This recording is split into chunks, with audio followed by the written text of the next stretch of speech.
in this episode of my knife skills series, we're going to talk about the bread knife. This is part of the set from KnifeSaga. Isn't this beautiful? And so it has your steak knives and all the cooking knives. And in this series, I'm going over how to use each one and what the purpose is. But isn't that beautiful? So a bread knife is serrated, and I've got a few other uses for it. I have some homemade sourdough here. And if I were to use a flat knife, it would be very difficult to get a good slice.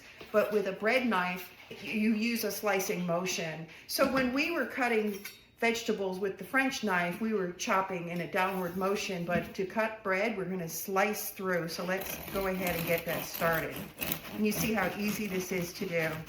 And sourdough bread is usually a harder crust than your typical bread. The other thing I use a serrated knife for always is for slicing tomatoes.